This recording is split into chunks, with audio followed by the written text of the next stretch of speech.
sagung para tamu ing saking Praja Jenggala utaminipun kula nelakaken genging panuwun ing tanpa pami. Dene panjenengan sami sampun kersa mbal wujal kangge angestreni didhawuhanipun atmaja kula Galuh kaliyan Panji Inukertapati. Kapundhut donga restunipun mugi-mugi temanten kekalih sampun ngantos manggih aral setunggal menapa manggih bagya mulya nir ing sambikala ing selami-laminipun. Salajengipun para tamu monggo kepareng lenggah wonten ing barak ngajeng kepareng temanten badhe kula bedhol manjing wonten ing sasana pangrene. Kono-kono nini temanten.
Rasane penggalian pun kakak. Yen mestine aku ki dhaup lak lawan Mbak Ayu si Galuh Candra Kira. Ning yo gene kok tekane ngendon aku dhaup lawan sliramu. Ngaten to. Kang Mas. Kang Mbok Galuh Candra Kirana menika mitra sampun sanget.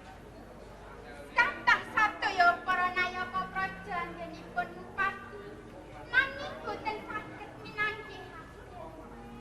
Menapa to? Menawi to Kang Mbok Galuh Candra Kirana menika ayu, kula inggih manis.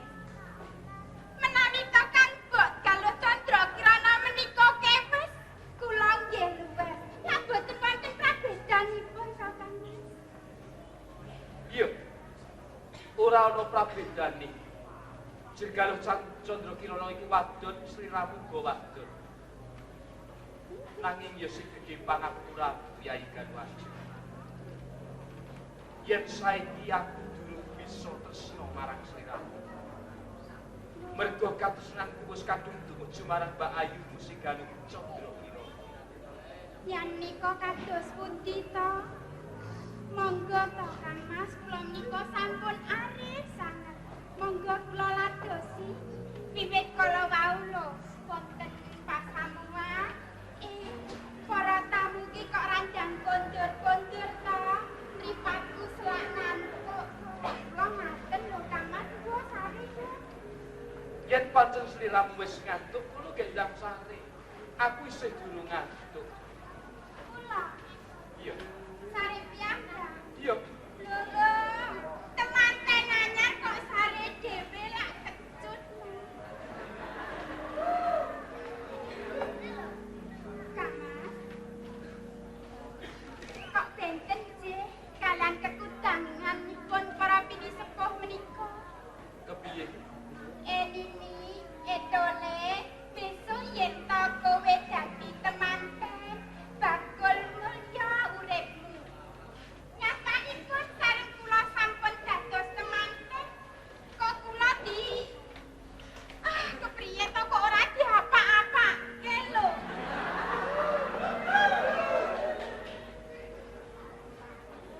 Ya sing sabar. Kok menawa pancen kabeh iki durung ana keparinging Gusti kang akarya jagat.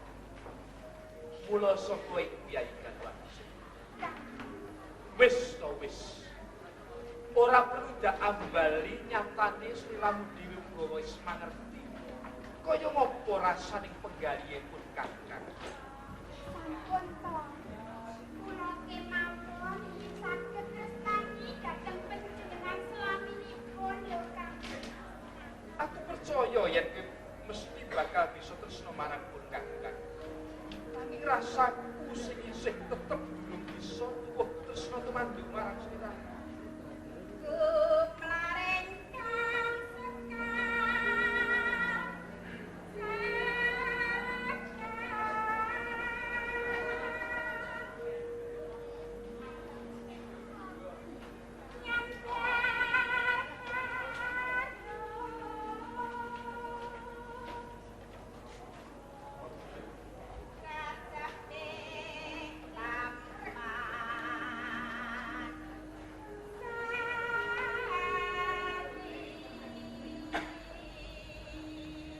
Wis aja mengono.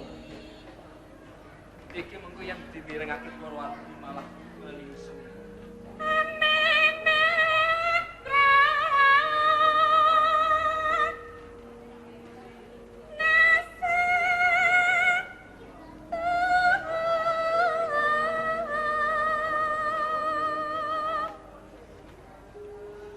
Aja kebanjur-banjur Kyai Galwatsu.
Wis Kyai Galwatsu.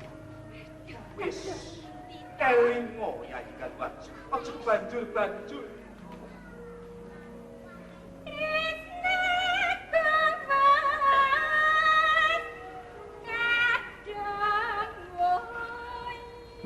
Thank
anggone padha dedaupan. Lak ya wis atur to Kang. Kuwi nyek apa wis iki? Kok nyek piye to? Ora pareng kaya ngono. Nuwun sewu Kang Mas. Menika sinten to? Iki mitra. Panji Semirah Asma. Dipun keparengaken kula nderek pitepan. Oh iya, gak keparengaken. Dipun tepangaken. Kula garwanipun Kang Mas Panji Nukertopati. Lajeng panjenengan menika sinten? Nami kula Panji Semirah. Kadang anemipun Kang Mas Panji Nukertopati.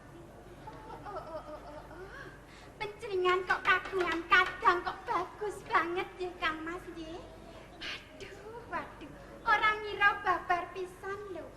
Yen Kang Mas Panji Nukertopati kuwi kagungan kadang sing bagus ya ora jamak kaya Kang Mas Panji. Yai, Tenane kabeh iki mau aku mung kepengin ngerti. Piye leh dedaupan.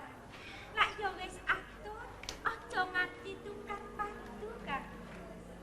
aja kaya mengkono. Yen kowe kandha kaya mengkono kuwi malah saya ngerujit ati. Ayo ora ngono. Wong ya temantene putri lak ya ayu to.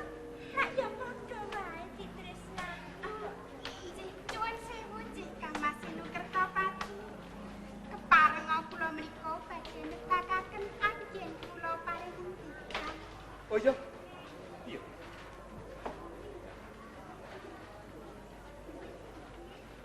Panji Semik, Kula, Kang. bagus rupamu. Nanging kanggo nutup-nutupi culikaning tumindak. Yen ora selak karo batin, kowe ngalek marang randaku. An. Yai biar Enten maju. menapa? Inji Kang Mas, lenggah langkung rumiyin nggih. Onak ditinggal sedelok wae ndak goleki. Panji Semirah. Sapa sing ngongkon kowe tumindak kaya ngene iki? Kowe tumuju ana panggonanku. Iki ngono dununging temanten anyar. Panggonane wadi. Yo kene kowe lanyo-lanyo. Kamangka ora ana pawongan sing lumebu ana ing kene. Ora ana. Ora wani Panji Semirah. Yo kene kowe tumindak sing kaya ngono. Panji Semirah. Ora pantes yen kowe dadi kadange Kang Mas Nukertopati. Umpama aku dadi kowe tak set pasoryan. Yai kalau aja. Ora pareng. Cekanda. Wonten menapa? Ora.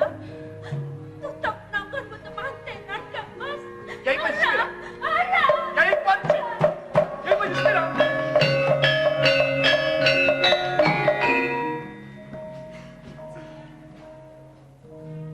Pangarsane Kang Mas Nukertopati.